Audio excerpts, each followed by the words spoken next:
ইত্তাকিল্লাহা হাইসুমা কুনতা, যেখানেই থাকবা সেখানে আল্লাহকে ভয় করবা। এক নম্বরের ওয়াজ। দুই নম্বরের ওয়াজ হলো নবীজির দুই নম্বরের ওয়াজ, ওয়াতবাইস সাইয়্যাতাল হাসানাতা তামহুহা, গুনাহ যদি ভুলে একটা হয়ে যায় পরপর একটা নেকের কাজ করবা।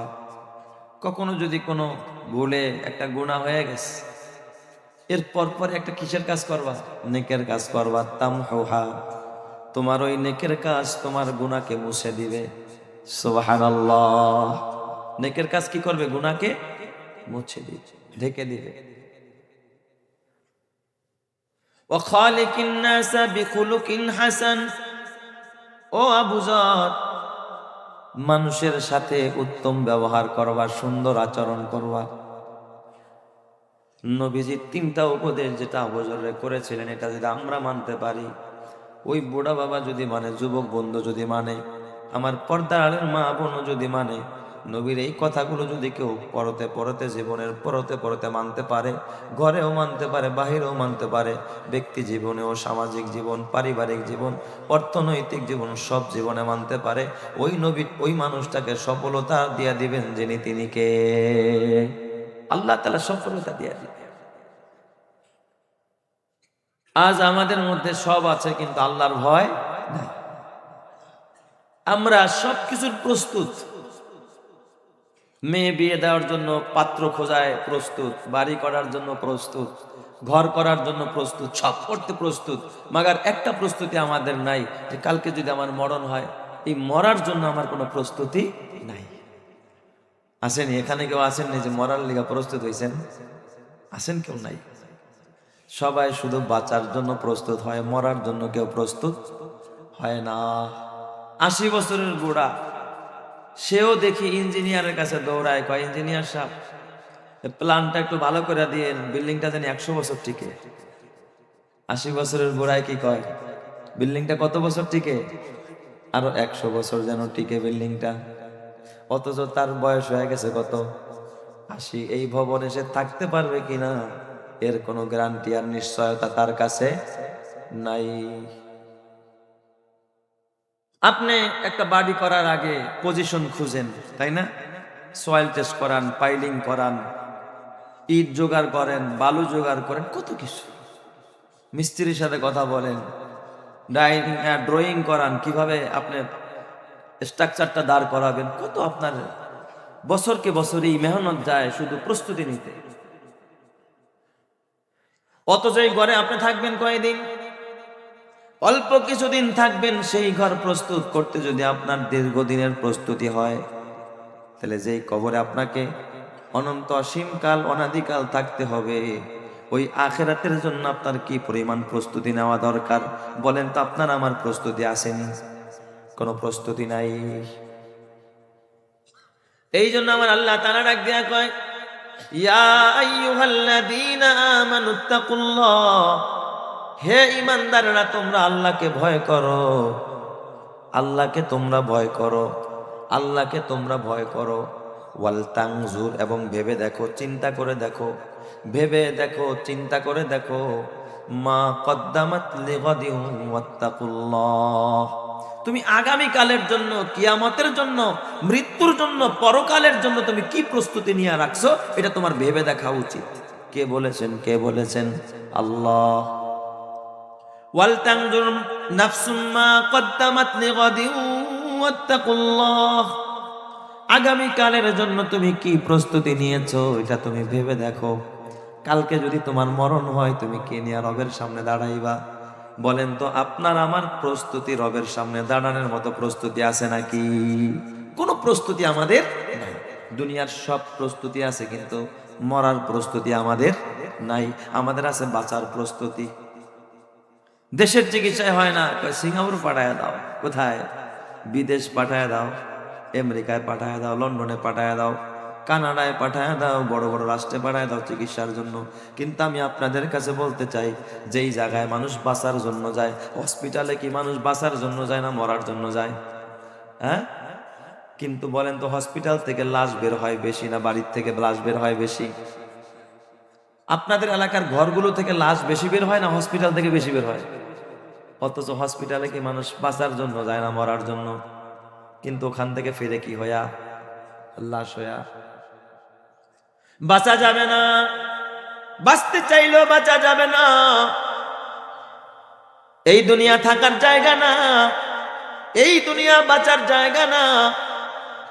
কত প্রস্তুতি নিলা বাড়ি করার জন্য, ছেলের জন্য প্রস্তুতি আছে, মেয়ের জন্য প্রস্তুতি আছে, ঘরের জন্য প্রস্তুতি আছে, তোমার সমাজের জন্য প্রস্তুতি আছে, তোমার নেতৃত্ব দেওয়ার জন্য প্রস্তুতি আছে, তুমি আগামীকাল কি খাইবা এটার জন্য তোমার প্রস্তুতি আছে। কিন্তু আগামীকাল যদি তোমার মরণ হয়, মরার জন্য কোনো প্রস্তুতি তোমার কাছে নাই। কি বলেন, আছে? কোনো প্রস্তুতি আমাদের কাছে নাই। অথচ এটাই তো সবসময় দরকার ছিল, যে মৃত্যুর জন্য কি থাকা? প্রস্তুত থাকা।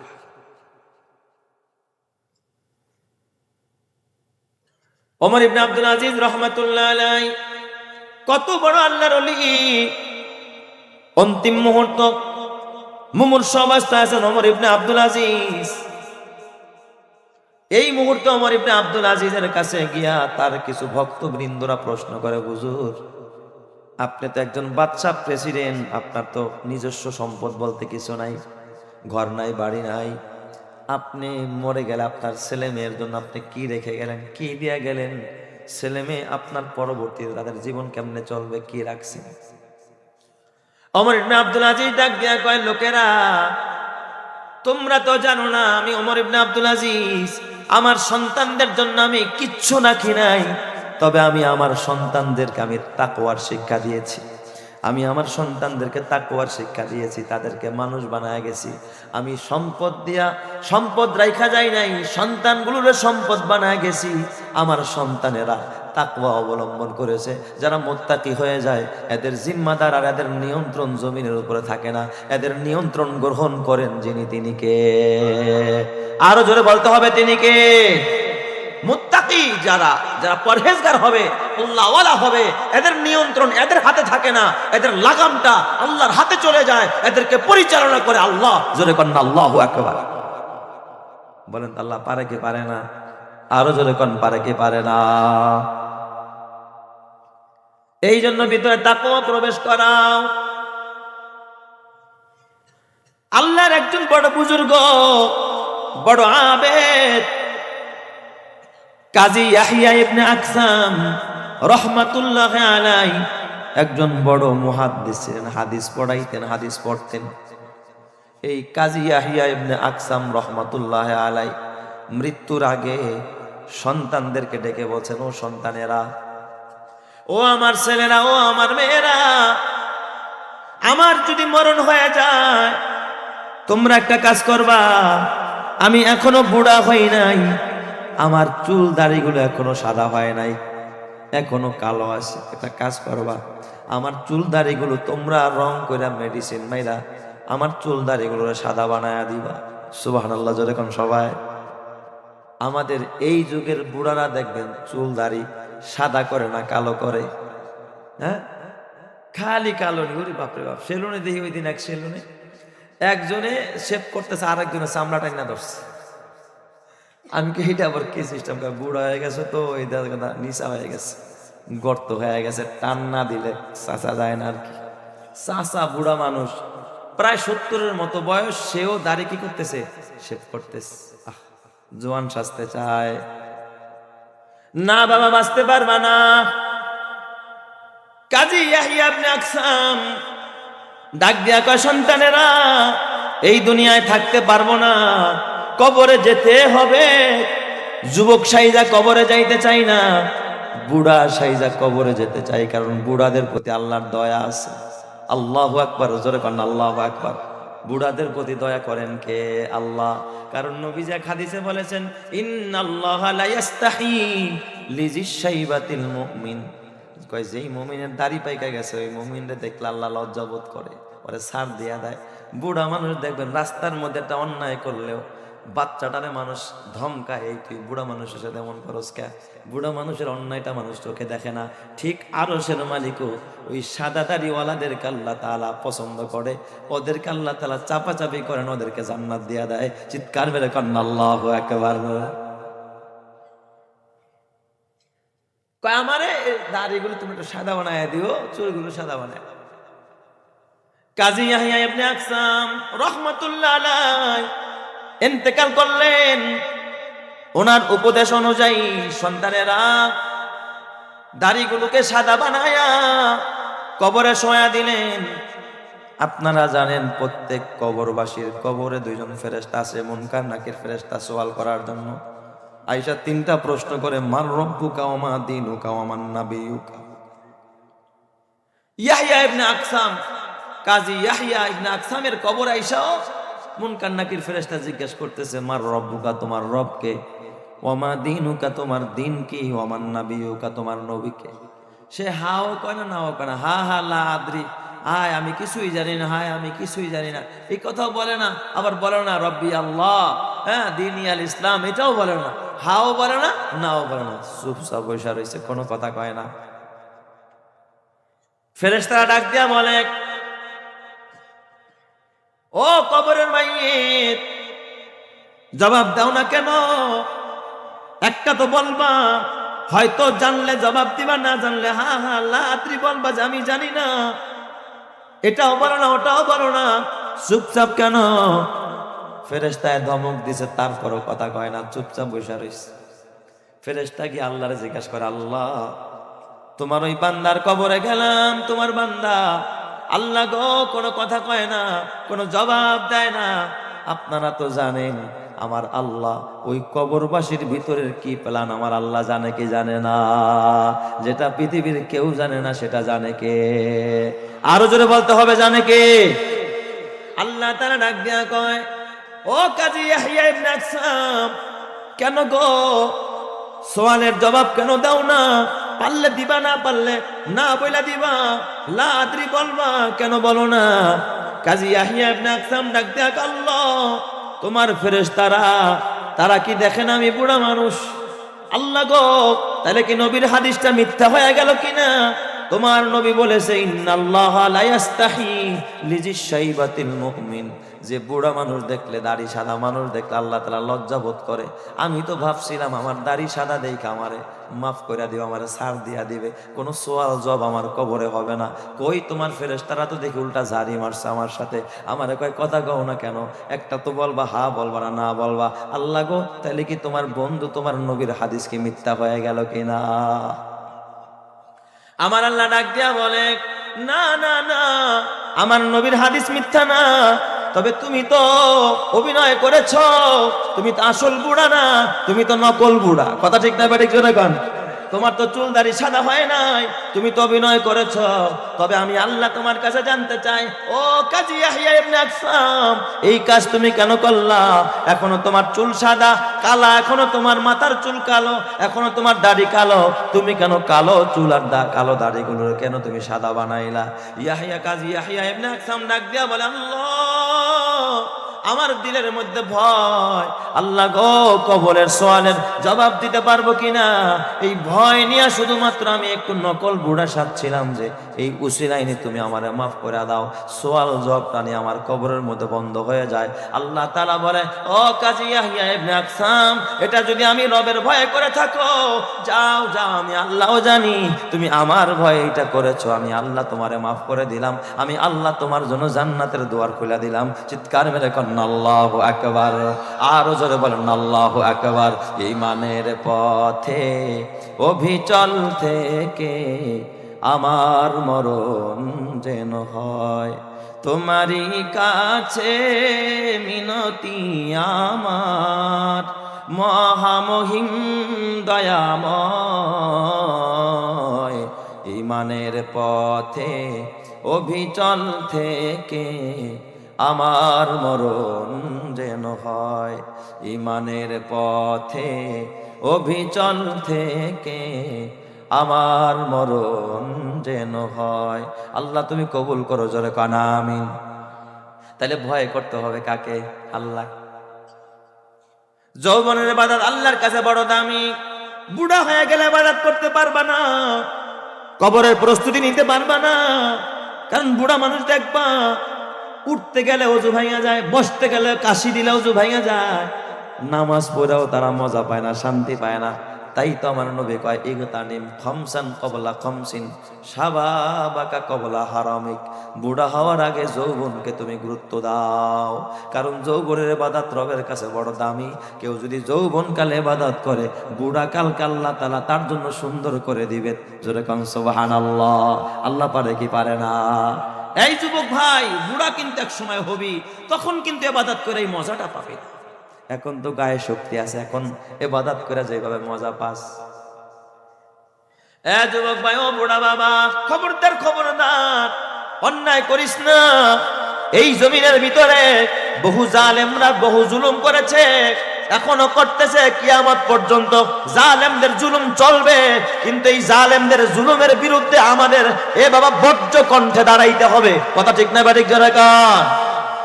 অন্যায়ের প্রতিবাদ করার দরকার আছে না নাই? আর যদি চোরের লগে গিয়া আপনি কি হয়ে যান, হাত মিলায় ফালান, তাহলে তো আপনিও চোরের সহযোগী হয়ে গেলেন। ঠিক না ভাই? ঠিক। চোরের সাথে হাত মিলানো যাবে? হাত মিলানো যাবে না। এক দেশে এক চোর চুরি করতে গেছে।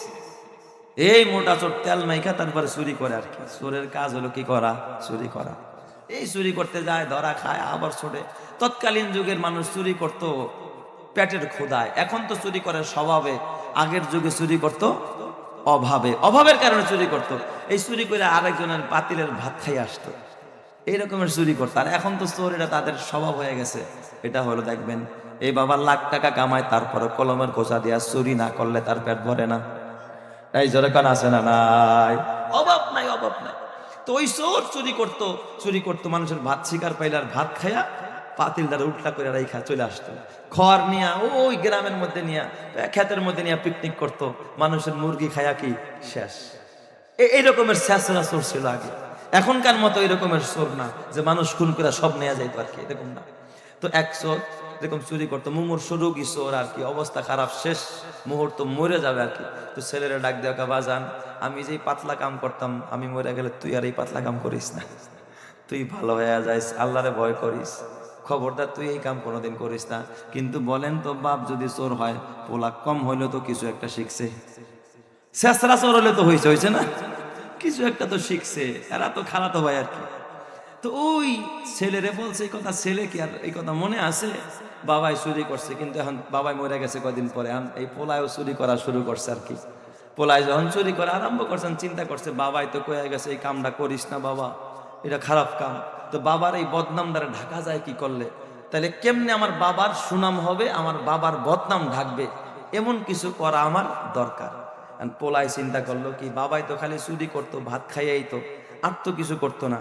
ও করছে কি, চুরি করতে যায়, ভাত তো খায় খায়, ওই ভাতের পাতিলে, তারপর ভাতের প্লেটে বলের মধ্যে কিছু মলমূত্র ফালায় আসে। তো সকালবেলা বাড়িওয়ালারা যখন থেকে চোরায় ভাত খাইয়া গেছে, তো খাইছেই, এই বলের মধ্যে, প্লেটের মধ্যে আরো কিছু ময়লা আবর্জনা রাইখা গেছে। এখন কায় আল্লাহ, আগের চোরই তো ভালো আসিল। সবাই কি কয়, আরে আগের চোরই তো ভালো আসিল। এখনকার চোর খায় তো খায়, আবার ময়লাও ফালায় যায়, মানুষরে গুলি করে ফালায়, রাস্তার মধ্যে গুলি করে ফালায়, রাস্তার মধ্যে মানুষরে খুন করে ফালায়। তার মানে এদের মতো জালেম আর কেউ হতে পারে না। কথা ঠিক কিনা? আছে না নাই? জোরে গান আছে না নাই?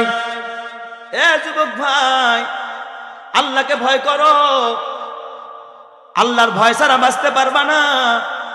ও আতবাইস সাইয়্যাতাল হাসানাতা, গুনাহ হয়ে গেলে এরপরে একটা নেকের কাজ করবা, তামহুহা, এই গুনাহকে আল্লাহ মিটায়া দিবে, আমলনামায় গুনাহ থাকবে না।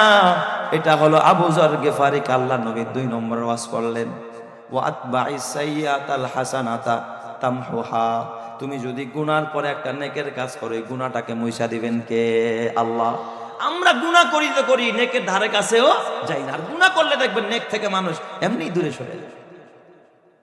কিতাবের মধ্যে লেখে, নবীজির এক সাহাবী খেজুর বিক্রি করতেছে মদিনার বাজারে। নবীর সাহাবী, খবরদার বদ ধারণা কেউ করবেন না, নবীর সাহাবী খেজুর বেচতেছে। হঠাৎ এক মহিলা আসছে খেজুর কিনতে। তো মহিলা যখন খেজুর কিনতে আসছে, সুন্দরী রূপসী মহিলা, তখন পর্দার বিধান আসে নাই। তো উনি কয়, খেজুর কি আরো ভালো আছে? কয় আছে ভালো খেজুর, কিন্তু এখানে নাই, পিছনের বারান্দায়, পিছনে আসেন। এই মহিলারে পড়ায়া পিছনে নিয়ে গেছে। তার উদ্দেশ্য খারাপ, মতলব খারাপ, হাতটা ধরে বসছে। সাহাবী কিন্তু, নবীর সাহাবী কিন্তু কি ধরে ফেলেছে? হাত ধরছে। হাত ধরার পরে দিলের মধ্যে আল্লাহর ভয় জায়গা গেছে, আল্লাহ আমি কামটা করলাম কি? হাতটা ছাইরা দিয়া তার কাছে ক্ষমা চাইয়া, দোকানদারি ফালাইয়া নবীজির দরবারে দৌড়া, ইয়া রাসূলুল্লাহ, ইয়া হাবিবাল্লাহ, আমি তো অন্যায় করে ফেলেছি, যুবতী নারীর হাত ধরে ফেলেছি, নবীজি আপনি দোয়া করে দেন, আল্লাহর কাছে আমার জন্য একটু সুপারিশ করেন, আল্লাহ যেন আমার মাফ করে দেয়। সুবহানাল্লাহ জোরে কোন সবাই, আমার আপনি তওবা করায়া দেন। ওই সময় আজান হইতেছিল, নামাজের টাইম। ওই সময় ছিল নামাজের টাইম। নবীজি ডাক দিয়া কয়, এই সাহাবী, আগে ওযু বানাও, মসজিদে যাও, নামাজ আদায় করো, নামাজ পড়া তারপরে আসো, আমি মসজিদে বৈশা তোমার বিচারটা করবো, আগে নামাজ পড়ো। সাহাবী ওযু বানাইলেন, খেয়াল করে শুনেন, হাদিসের মধ্যে আছে এই ঘটনা। সাহাবী ওযু বানাইলেন, ওযু বানাইয়া নামাজ আদায় করলেন।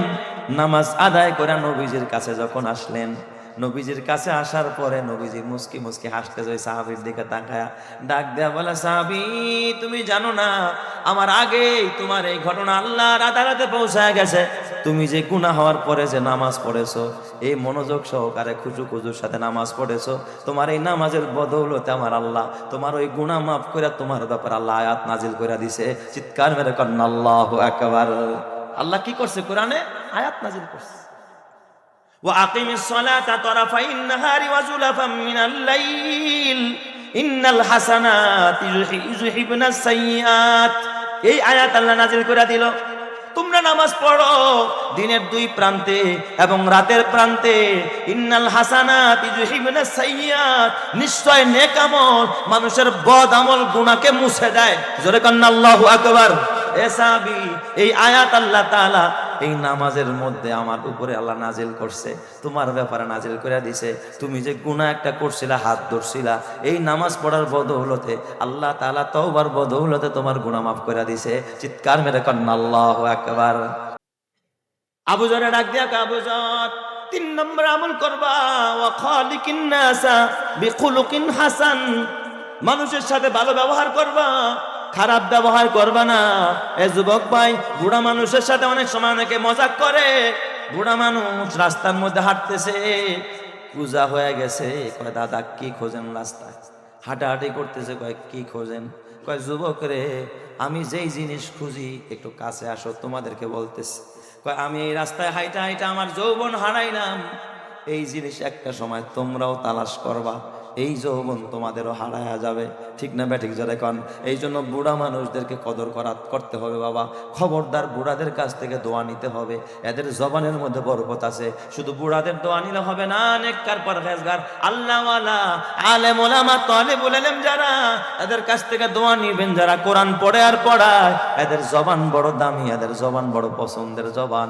এই জবানের দোয়া যদি নিতে পারেন, আপনার ঘরের মধ্যে রহমত আর বরকত দিবেন যিনি, তিনি কে? আরো জোরে বলতে হবে, তিনি কে? পাঞ্জাবের ভিতরে একজন বুড়া মানুষ ছিলেন, বুড়া আল্লাহওয়ালা বুড়া, বড় আবেদ, সাদা সিধা মানুষ। এই যে পীর সাহেব মধুপুরকে আপনারা দেখেছেন, একজন আমলি মানুষ, আল্লাহওয়ালা মানুষ, আকাবেরদের প্রতিচ্ছবি। আল্লাহ তাআলা যেই মানুষটার শরীরের মধ্যে, যেই মানুষটার ঘেটাবের ভিতরে নকল হরকতের মধ্যে আল্লাহ দান করছে, সুবহানাল্লাহ জোরে কোন সবাই। এই মানুষটার খলিফা আপনাদের এই ধর্মসর হামিদিয়া মাদ্রাসার মোহতামিম সাহেব, ঠিক না ব্যাঠিক? আল্লামা নুরুল হক সাহেব দামাত বারাকাতুহুল আলিয়া। তো ওই পাঞ্জাবের ভিতরে একজন বুড়া মানুষ, তার নাম হলো শাহে দৌলা, এই নামেই তিনি প্রসিদ্ধ। বড় আল্লাহওয়ালা, বড় বুজুর্গ মানুষ। ওই পাঞ্জাবের পাশেই ছিল নদী। নদী একবার ভাঙন শুরু করে দিছে। এই যে পদ্মায় মাঝে মাঝে ঠেলা মারে, মারে না? দেখছেন যে আস্তা মসজিদকে পদ্মার মধ্যে নিয়ে গেছে। নদীর ভাঙন ঠেকাইতে পারে না, বেড়িবাদ দেয়, বাদশাহ উল্টায় পালা দেয়। লোকেরা চিন্তা করলো একটু দোয়া করানো দরকার, কার কাছে যাব? সবাই বলে দেয়, যাও যাও শাহে দৌলার কাছে যাও, আল্লাহর ওলি, বড় মোজাররব বুজুর্গ, এর জবান বড় দামি, এর কাছে গিয়া দোয়া চাও। সে যদি নদীর ভাঙনের কাছে আইসা দোয়া করে, আল্লাহ ভাঙন ঠেকায়া দিবে। জোরে জোরে কান আল্লাহু আকবার। আল্লাহ ওয়ালাদের সাথে সম্পর্ক কার? আল্লাহ। শাহেদৌলার কাছে গেছে, আচ্ছা বাজান দাওয়াত দিছে, হুজুর আপনি একটু আগামী শুক্রবার বিকেল বেলা জুমার পরে একটু নদীর পাড়ে গিয়া আপনি একটু দোয়া করে দিবেন, আল্লাহ যেন নদীর ভাঙনটা ঠেকায় দেয়। হুজুর গেছে, কোনো কথা নাই, নামাজ টামাজ পড়া, হুজুর কিসের দোয়া করবো? কয় কোদালান। কি কয়? কোদালান। আই কোদালান। মুরিদরা কয় কিরে ব্যাপারটা কি? হুজুর রানলাম ভাঙন ঠেকাইতে, হুজুর কোদাল চায় কে? কয় কোদালান। কোদালাই না, যেই জায়গা দিয়া মাটিগুলো ভাঙতেছিল ওই জায়গার মধ্যে কোপ মাইরা মাইরা মাটিগুলো ধৈরা ধৈরা নদীর মধ্যে নিয়া নিয়া ফালাইতেছে। মানে আরো উনি কাটতেছে, ভাঙার মধ্যে কি করতেছে? আরো ভাঙতেছে। জুতু মেরা তু সব মেরা, ফালাক মেরা জমি মেরি। জুতু মেরা তু সব মেরা, ফালাক মেরা জমি মেরি। अगर एक तू नहीं मेरा तो कोई शई नहीं मेरी। হুজুর কোদাল দিয়া কাইটা কাইটা আরো ভাঙন করতেছে, আরো মাটিগুলো নিয়ে নদীর মধ্যে ফালায়, নদীর ভিতরে কোদাল দিয়া মাটি কাটতেছে। মুরিদরা কয় হুজুর আনলাম দোয়া করার জন্য, এটা কি করে? হুজুর মাটি কাটে আর মাটি নদীতে ফালায়, আর ডাক দিয়া কয় আসমানের মালিক, যেদার মেরা মাওলা ওদার হি শাহে দৌলা। আমার আল্লাহ যা চায় আমিও তা চাই। আল্লাহ ভাঙতে চায়, আমি শাহে দৌলাও এই জায়গাটাও ভাঙতে চাই। চিৎকার মেরে কান্না আল্লাহু আকবার। এই কথা বইলা হুজুর সব জায়গা দিয়া একটু কোপ মারলেন, হাঁটাহাঁটি করলেন, আর মালিকের দিকে তাকায়া যেন আঙ্গুল উঠায় কি যেন একটা বললেন। হঠাৎ করে দেখি হুজুরের চোখ দিয়া পানি এসে গেছে। এই দিক দিয়া আরশের মালিক আল্লাহ ডাক দিয়া বলছে, আয় জিব্রাইল জলদি যা, ওই যে আমার কলি এই জায়গা দিয়ে হাঁটা চলা করে, আমার সাথে রাগ করে ফেলাইস। আমি ভাঙতেছি, ও ভাঙতে চায়। তার মানে তার দিনের হালাতটা এখন বড় ঝড় উঠে গেছে, তুফান উঠে গেছে। আমি আল্লাহ ওদেরকে ক্ষমা করে দিলাম, এই এলাকার ভিতরে আর যেন একটা মাটি না পড়ে। তোর ডানা দিয়ে এলাকাটা তুই হেফাজত করে দে। ওই শাহে দৌলার দোয়া করার পরে, ওখান থেকে মাটি কাটার পরে এই পর্যন্ত পাঞ্জাবের সব জায়গায় ভাঙন ধরছে, কিন্তু ওই জায়গায় আর কোনোদিন ভাঙন ধরে নাই। চিৎকার মেরে কান্না আল্লাহু আকবার। আরো জোরে বলেন আল্লাহু আকবার। তাহলে আল্লাহওয়ালাদের দোয়ার মধ্যে, নজরের মধ্যে বরকত আছে না নাই? এ আমার বাবা, এই আল্লাহওয়ালা কোথায় পাবেন? কলেজে গেলে পাবেন না, ভার্সিটিতে গেলে পাবেন না। আমি কিন্তু বলি, এই আল্লাহওয়ালা সবচেয়ে হেফজখানার বাচ্চাগুলো, আমি মাঝে মাঝে আমার কাছে কেউ পানি পড়া নিতে আসলে আমি তারা পরামর্শ দেই, গভীর রাত্রে মাদ্রাসার হেফজখানায় যাবেন।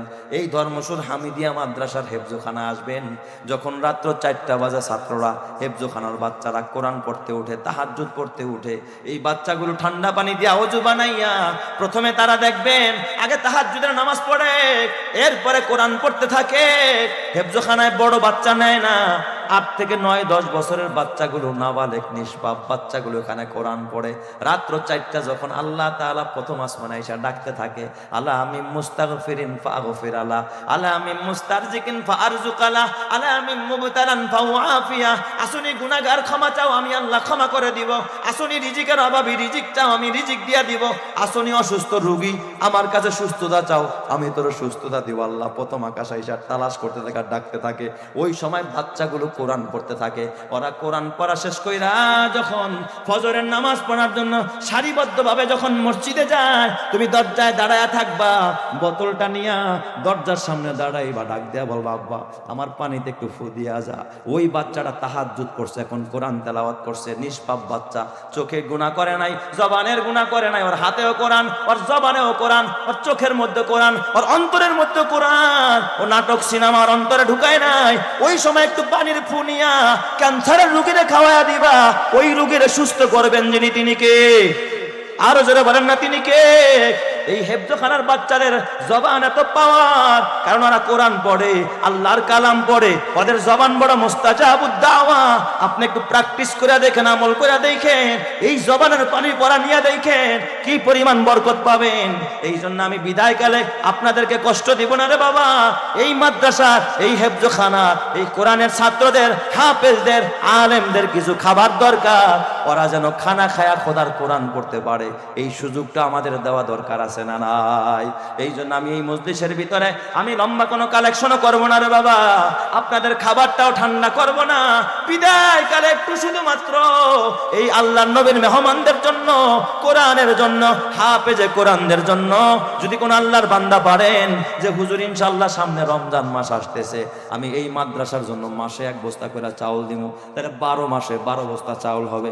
এমন একটা আল্লাহর বান্দা চাই যে দয়া করে বলবেন হুজুর আমি 1 বস্তা চাউল মাসে দান করব, এই মাদ্রাসায় মাসে 1 বস্তা চাউল দিব, 12 মাসে 12 বস্তা চাউল হবে। এমন একটা মানুষকে এই ময়দানের মধ্যে আসেননি, হাত তুলে ওয়াদা করবেন, আমি তার জন্য দিল খোলা দোয়া করবো, আল্লাহ কোটি টাকার মালিক বানাবে, আল্লাহ ডান হাতে আমল নামা দিবে, নূরের টুপি পড়াবে, আলেমের বন্ধু বানাবে, ওলির পিতা বানাবে, আল্লাহ জান্নাতের মেহমান করবে, জোরে কান আমিন। সর্বপ্রথম যিনি দান করবেন সকল দানের একটা অংশ আল্লাহ তার আমল নামায় দিয়ে দিবে। আল্লাহ তাআলা রাসূলের ওয়াদা, আদাল্লু আলাল খাইরি কাফাইলিহি, যে সৎ কাজে উদ্বুদ্ধ করে সেও ওই সৎ কাজের সওয়াব পায়। এই জন্য প্রথম ভাইটাকে আসেন একটু হাত তুলে